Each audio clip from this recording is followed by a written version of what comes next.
नमस्कार दोस्तों, stock market studies में फिर से एक बार आपको दिल से स्वागत करता हूँ।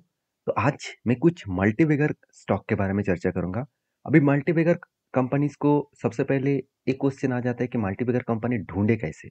और वो कंपनी मल्टीबैगर बनेगा, इसके क्या मतलब कौन-सा चीज़ देखकर हमको पता चलेगा कि इस कंपनी फ्यूचर में मल्टीबैगर बन सकते हैं? तो आज उसी से जुड़े हुए कुछ कंपनीज़ के बारे में चर्चा करूँगा, तो वीडियो को पूरा लास्ट तक देखिए। तो इस वीडियो के अंदर मैं जितने सारे कंपनी के बारे में चर्चा करूँगा, मेरे पॉइंट ऑफ व्यू से मैं सारे डेटा आपके साथ शेयर करूँगा और मुझे लगता है कि इस कंपनी मल्टीबैगर बन सकते हैं। तो इस कंपनी के ऊपर आप डीपली रिसर्च करेंगे तो आपको पता चलेगा कि एक्चुअली कंपनी में कितना दम है। तो सबसे पहले मैं एक चीज़ आपको कहना चाहूँगा कि देखिए किसी भी कंपनीज़ के ऊपर आज बाय करने के बाद आप सोच रहे हैं कि 1 साल के अंदर-अंदर वो मल्टीबैगर बन जाएगा, ऐसे होगा नहीं। बहुत कम कंपनी के ऊपर देखने को मिलता है। तो हम लोगों को हमेशा लॉन्ग टर्म पर्सपेक्टिव व्यू से देखना चाहिए। मतलब किसी भी स्टॉक के ऊपर निवेश करना है तो गोल हमारा हमारा इन्वेस्टमेंट लॉन्ग टर्म के लिए होना चाहिए। क्योंकि आज जो सीड हम लोग बोनेंगे, वो पेड़ होने में थोड़ा-सा टाइम तो लगेगा। वहाँ उस पेड़ से फल-फूल पाने के लिए टाइम तो देना पड़ेगा। तो अगर ज़्यादा फल-फूल चाहते हैं, तो इसके लिए आपको पेशेंस होना चाहिए। देखिए, हम लोग बहुत सारे लोग ये सोचते हैं कि मान के चलिए मेरे पोर्टफोलियो में टोटल 10 कंपनी है, तो क्या 10 कंपनी ही मल्टीबैगर रिटर्न देंगे? बिल्कुल नहीं। 10 में से आपका यदि आपका मल्टीबैगर कंपनी 3 भी कंपनी बन गया, 3 कंपनी भी अगर आपको 50 गुना करके भी रिटर्न दे दिया, तो सोचिए आप मल्टीबैगर कंपनी रिटर्न बना चुके होंगे। क्योंकि मान के चलिए आपके पास 10 शेयर है और हर कंपनी के ऊपर मान के चलिए कोई व्यक्ति 1 लाख रुपए करके निवेश किया, तो आप टोटल इन्वेस्टमेंट कितना हुआ? 10 लाख। इनमें से मान के चलिए 7-8 कंपनी के ऊपर लॉस हो गया, तो पूरा का पूरा 8 कंपनी 1 लाख करके 8 लाख लॉस हो गया। तो बाकी 2 कंपनी के ऊपर मान के चलिए 50 गुना, 30 गुना के आसपास रिटर्न भी मिला। तो कितना होगा? तो 30 गुना तो छोड़ दीजिए, अगर 20 गुना भी रिटर्न हुआ, तो भी 40 गुना हो जाएगा 2 कंपनी मिलकर। तो मतलब 40 लाख आपको मिल जाएगा और आपका लॉस कितना हुआ? 8 लाख। तो इसको कट आउट करके भी आपकी जेब में सारे टैक्सेशन बात देकर भी 30 लाख रुपया रहेंगे। तो यही होते हैं पावर और इसी पावर को बड़े-बड़े इन्वेस्टर पहचान चुके हैं और वो लोग आज इसीलिए लॉन्ग टर्म के लिए काम करते हैं। देखिए लॉन्ग टर्म के लिए काम करें, शॉर्ट टर्म के लिए काम करें, कुछ भी कर सकते हैं। उसके लिए कंपनी के ऊपर डीपली एनालिसिस करना चाहिए। तो आज उसी के बारे में चर्चा करूँगा, तो वीडियो को लास्ट तक देखना और फर्स्ट टाइम चैनल को विज़िट किया है, तो ज़रूर चैनल को सब्सक्राइब करना।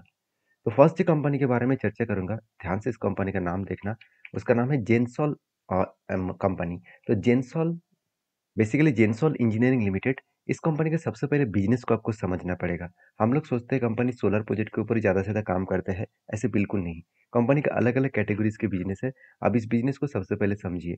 देखिए कंपनी का सोलर प्रोजेक्ट के ऊपर बिज़नेस तो है ही, साथ ही साथ सोलर ट्रैकिंग मतलब कंपनी सोलर ट्रैकिंग के ऊपर बिजनेस करते हैं, साथ ही साथ ओएम सॉल्यूशन मतलब सोलर जो पैनलिंग लगाने का काम, उसको इंस्टॉलेशन का काम वो भी कंपनी करते हैं। साथ ही साथ ईवी मैन्युफैक्चरिंग के ऊपर भी कंपनी का बहुत ज़्यादा योगदान है। साथ ही साथ ईवी लीजिंग और कंपनी की मजेदार बात आप जानते हैं, कंपनी वो ही सेक्टर के ऊपर काम कर रहे हैं जो फ्यूचर में एक हाई ग्रोथेबल सेक्टर है और इसीलिए मैं इस कंपनी के ऊपर पहले से ही फोकस रखा हूँ और मुझे लगता है इस कंपनी फ्यूचर में एक मल्टीबैगर रिटर्न बन दे सकते हैं क्योंकि इस कंपनी का बिजनेस मॉडल के साथ साथ आप खुद ही देख सकते हैं रिन्यूएबल एनर्जी के ऊपर, ई मोबिलिटी सेगमेंट के ऊपर, साथ ही साथ ग्रीन हाइड्रोजन के ऊपर, उसके साथ भी देखिए और भी कुछ अलग अलग प्रोडक्ट्स के ऊपर कंपनी काम करते हैं। जैसे यहाँ पे देख सकते हैं जो जनरेटर्स वगैरह हो गया, उस तरीके से प्रोडक्ट के ऊपर भी काम कर रहा है। तो company basically solar power plant के ऊपर सबसे ज़्यादा काम किया और अलग-अलग जगह पे वो प्लांट को भी इंस्टॉलेशन किए। और मज़ेदार बात आपको बता दूँ, इस कंपनी के कुछ पॉइंट्स आप देखेंगे कि सबसे पहले देखिए जो मार्केट जो ग्रोथ है, वो इस सेगमेंट का ग्रोथ कितना है, वो सबसे पहले जानना है। क्योंकि किसी कंपनीज़ के ऊपर काम करने से पहले उस सेक्टर का ग्रोथ कितना है, अगर वो जान पाए, तो उस कंपनी की भी ग्रोथ के बारे में पता चलेगा। जैसे रिन्यूएबल एनर्जी का मार्केट ग्रोथ है 2023 में overall Indian renewable energy market सिर्फ 22 बिलियन का है और वो ही 2030 के 32 के अंदर मतलब 10 साल के बाद वो हो जाएगा 46 बिलियन, मतलब डबल से भी ज़्यादा। तो सोचिए इतना ज़्यादा पोटेंशियल है। उसके साथ साथ टोटल इंस्टॉलेशन कैपेसिटी कितना है एनर्जी का, तो आज 82 गीगावाट का है 2024 के डेटा के हिसाब से। 2030 तक वो पहुंच जाएगा 305 गीगावाट और गवर्नमेंट भी टारगेट लेकर चल रहा है रिन्यूएबल एनर्जी के ऊपर 500 गीगावाट का टोटल प्रोजेक्ट कंप्लीट करने के लिए। अभी देखिए टोटल प्रोजेक्ट कंप्लीट मतलब टोटली रिन्यूएबल एनर्जी के ऊपर, और यहाँ पे तो सोलर एनर्जी का इंस्टॉलेशन किया जा रहा है। तो सोचिए कितने बड़े पोटेंशियल है इस सेगमेंट में। बाकी ईवी सेगमेंट में जो ग्रोथ है वो भी देखना चाहिए। आज ईवी में ग्रोथ कितना है, टोटल ईवी जो सेल्स हो रहा है मतलब पर एनुअली मिलियन के हिसाब से देखें तो सिर्फ 1.18 मिलियन का टोटल सेल हुआ 2023 में। 2024 में वो बढ़ के हो चुके 1.6 मिलियन, और ये बताया जा रहा है कि 2030 तक वो बढ़ के हो जाएगा 10 मिलियन के आसपास। और ये जो ग्रोथ है वो कितना ग्रोथ होगा, 2024 के हिसाब से 20 बिलियन का टोटल ग्रोथ हुआ है, और वो 2029 में वो 38 से लेकर 39 बिलियन तक हो जाएगा, और 13-13.5% के सीएजर के हिसाब से ग्रोथ होने वाला है। तो जो सेक्टर में कंपनी काम करे उस सेक्टर में कितना ग्रोथ है, कितना पोटेंशियल है, आप खुद ही देख सकते हैं। अभी चलो कंपनी के बारे में कुछ डिटेल्स पॉइंट देख लेते हैं। जैसे कंपनी हिस्ट्रिकल जो फंड मतलब जो फाउंडेशंस है, टेक्निकली जो मतलब सर्विसेज है, वो करीबन 33,693 मेगावाट के ऊपर काम कर चुके हैं। टोटल सोलर जो मॉड्यूल्स है उसके ऊपर जैसे रूफटॉप सोलर है, फ्लोटिंग सोलर है, इसके लिए कुल मिलाकर 770 मेगावाट का भी प्रोजेक्ट कंपनी कंप्लीट कर चुके हैं। कंपनी की ये भी बताया जा रहा है कि कंपनी मेंटेनेंस के ऊपर कितने करोड़ का काम किया। टोटल कंपनी को ऑर्डर अभी कितना मिल चुका है, देखिए 5,000 करोड़ का टोटल ऑर्डर मिला है, और कंपनी का मार्केट कैप कितना है, सिर्फ कैसे 3,500 करोड़। तो एक कंपनी के लिए कितना पॉजिटिव पॉइंट है आप सोचिए। एक एक कंपनी का 3,500 करोड़ का मार्केट कैप है, और कंपनी को ओवरऑल प्रोजेक्ट मिल चुके हैं सोलर प्रोजेक्ट के ऊपर, ईवीज के ऊपर, बीज के ऊपर, करीबन 5,000 करोड़ के आसपास। तो कंपनी में एक पोटेंशियल जो है वो यहाँ पे क्लियर कट देखने को मिला है। उसके साथ साथ कंपनी के ईवीज ऑन लीज के ऊपर मतलब ईवीज ऑन लीज के ऊपर 6,000 प्लस कंपनी ईवीज लीज दे चुके हैं। अभी ईवीज लीज क्या होते हैं, देखिए कोई भी इलेक्ट्रिक व्हीकल अगर कोई दूसरे व्यक्ति को आप भाड़े पे दे रहे हैं तो उसको लीज कहा जाता है। तो भाड़े पे देने का काम कंपनी बहुत तेजी से कर रहा है, क्योंकि जैसे ओला उबर काम करता है उसी तरीके से ओला उबर को कोई भी गाड़ी भाड़ा पे लेना चाहते हैं तो कंपनी उसका उसको सपोर्ट भी देते हैं और गाड़ी भाड़े पे भी देते हैं। उसके साथ साथ कंपनी का 500 से भी ज़्यादा मतलब इसका स्ट्रॉन्ग एम्प्लॉयज़ भी है। तो कंपनी की जो ग्रोथ है वो कब से स्टार्ट हुआ, 2012 से कंपनी स्टार्ट की खुद के प्रोजेक्ट को।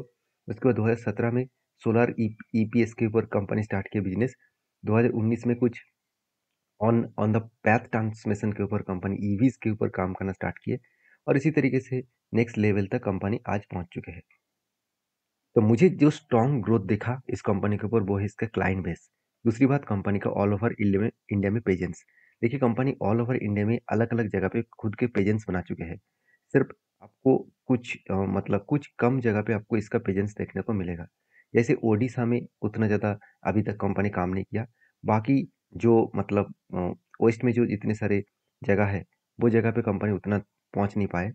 बाकी जम्मू कश्मीर इस तरीके से जगह पे भी कश्मीर में इस तरीके से जगह पे कंपनी पहुंच नहीं पाए। बाकी ओवरऑल इंडिया में कंपनी छा चुके हैं। और कंपनी के कस्टमर बेस देखिए, स्ट्रांगली कस्टमर बेस है, जैसे एस्ट्रल पाइप, गेल इंडस मतलब गेल इंडिया लिमिटेड। तो इस तरीके से देखिए महा जो कंपनी है, डीवीसी है, साथ ही साथ एससीसीएल है, रिजर्व बैंक ऑफ इंडिया है। तो इतने मतलब ट्राइडेंट इन एनर्जी कंपनी है।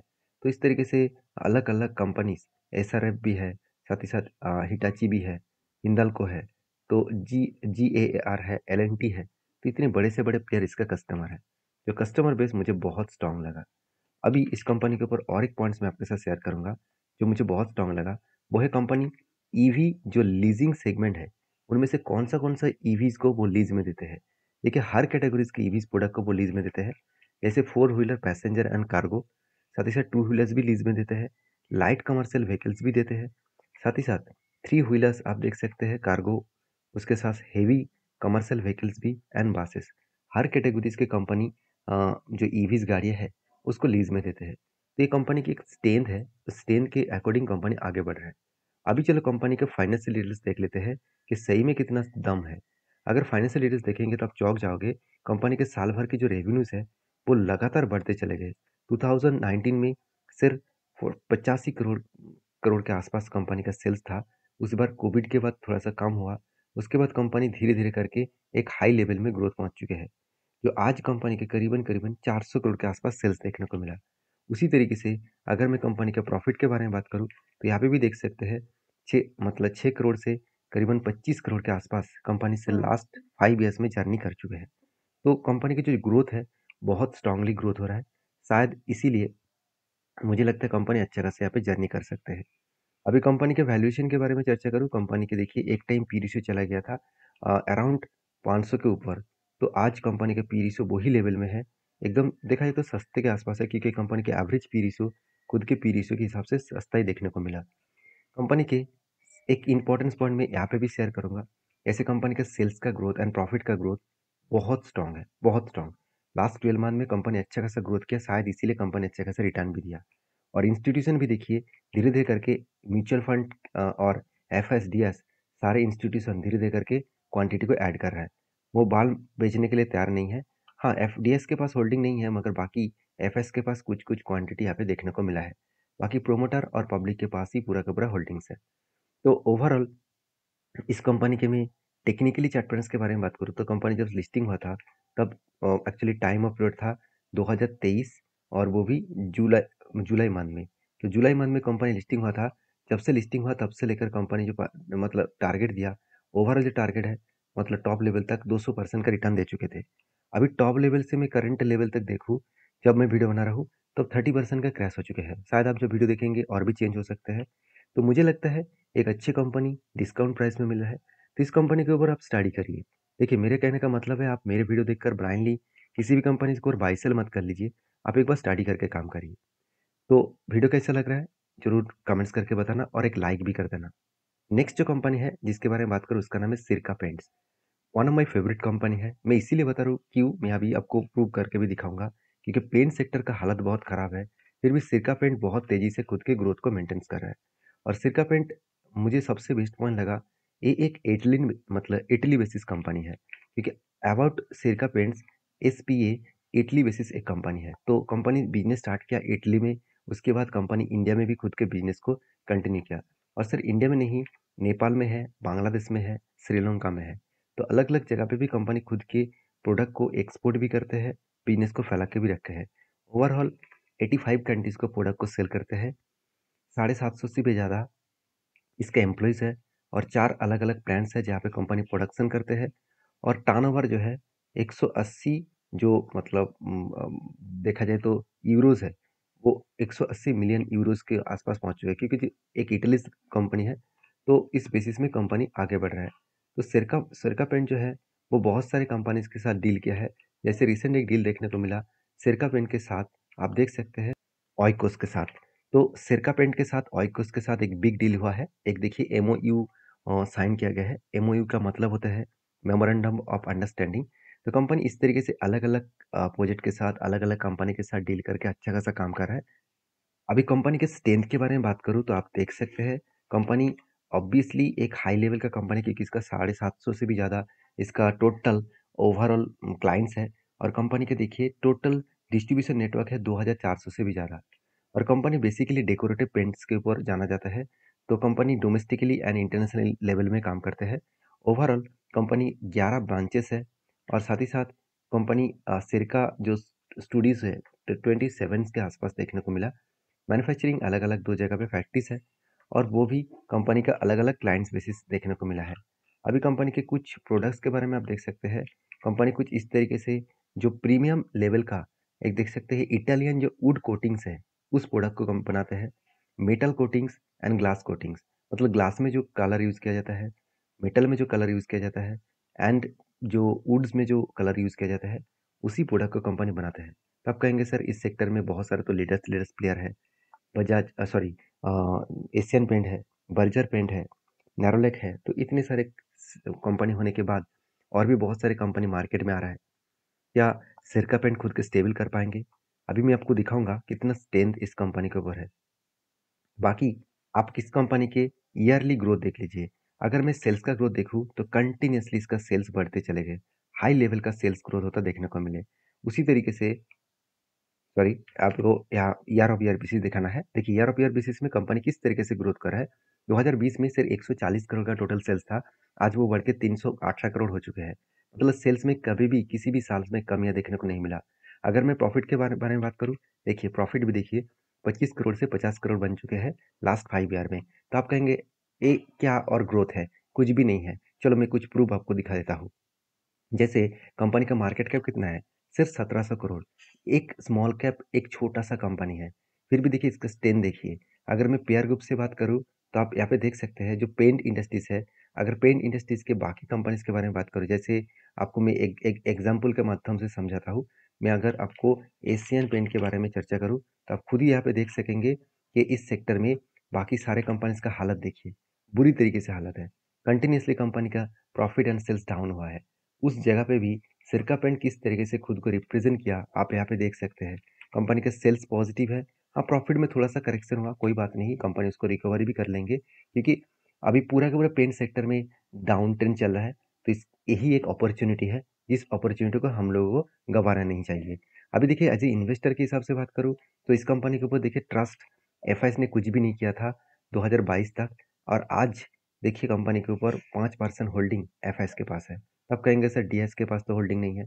हाँ, एक इंस्टीट्यूशन ने माल बेचा, दूसरे इंस्टीट्यूशन ने पूरा माल को उठा लिया, क्योंकि पब्लिक के पास जितना होल्डिंग था आज भी उतना है, प्रोमोटर के पास जितना होल्डिंग्स था आज भी उतना होल्डिंग्स है। बाकी इस कंपनी के ऊपर रही बात टेक्निकली चार्ट पैटर्न्स का, तो उसको दिखाने से पहले कंपनी के ऊपर एक चीज आपको जरूर मैं नोटिस कराऊंगा, क्योंकि देखिए कंपनी के ऊपर 1 रुपया भी कर्जा नहीं है, जो मुझे बेस्ट पॉइंट लगा। इतने छोटे कंपनी के ऊपर कंपनी 1 रुपया ना कर्जा लेकर चल रहा है, तो ये कंपनी के लिए एक सबसे खासियत पॉइंट होते हैं। बाकी रही बात टेक्निकली चार्ट पैटर्न्स का, आप देख सकते हैं कंपनी जब से लिस्टिंग हुआ तब से लेकर कंपनी लगातार भागते चले गए। कंपनी ओवरऑल जो टोटल रिटर्न दिया, अगर डाउन लेवल से मैं टॉप लेवल तक देखूँ तो 800% का रिटर्न दे चुके हैं। और अभी करंटली टॉप लेवल से अगर मैं करंट लेवल तक देखूँ तो ऑलमोस्ट 30% के आसपास कंपनी करेक्शन हो चुके हैं। तो मुझे लगता है इस तरीके से हमेशा डीप ऑन बाय के बारे में सोचना चाहिए। डीप ऑन बाय का मतलब होता है हमेशा कोई भी अच्छी कंपनी करेक्शन हो, सस्ते दामों में मिले, वॉरेन बफेट जी का रूल्स के हिसाब से उसी कंपनीज के ऊपर आपको फोकस होना चाहिए। ऐसे नहीं कि हर कंपनीज के ऊपर आप बाय कर लेंगे, उसके ऊपर डीपली रिसर्च आपको करना पड़ेगा। तो नेक्स्ट जो कंपनी है इस वीडियो का और लास्ट जो कंपनी है उसके बारे में चर्चा करूँ, उसका नाम आप देख सकते हैं इन्फोबिन्स। तो इन्फोबिन्स बेसिकली एक आईटी सॉल्यूशंस कंपनी है, एक आईटी सर्विसेज कंपनी है। देखिए आईटी में बहुत सारे प्लेयर्स हैं, उनमें से खुद को स्टेबल करना, खुद को सस्टेन करना इतना आसान नहीं है। और आप सभी जानते हैं आईटी के बिना आज कोई भी काम होगा ही नहीं। और इंडिया एक आईटी जायंट कंपनी है, क्योंकि इंडिया ऑल ओवर कंट्रीज को आईटी प्रोडक्ट को सर्विसेज देते हैं, आईटी सॉल्यूशंस को सर्विसेज देते हैं। कंपनी का स्ट्रेंथ देखिए, कंपनी ओवरऑल 450 से भी ज़्यादा इसका क्लाइंट्स है। और मज़ेदार बात क्या आप देख सकते हैं, मेटा जैसे, फेसबुक जैसे, ओराकल जैसे, पीडब्ल्यूसी जैसे, रॉयल जो मतलब कार्बन्स जैसे, एसएमबीसी, तो इस तरीके से बड़े से बड़े देखिए तोशिबा कितने बड़े कंपनी है। तो इस तरीके से बड़े से बड़े क्लाइंट्स इसके पास है, इसके जेब में जो क्लाइंट्स है मुझे बहुत बहुत स्ट्रांग लगा। चलो इसी के बारे में मैं डिटेल्स में यहाँ पे आपको साथ चर्चा कर लेता हूँ।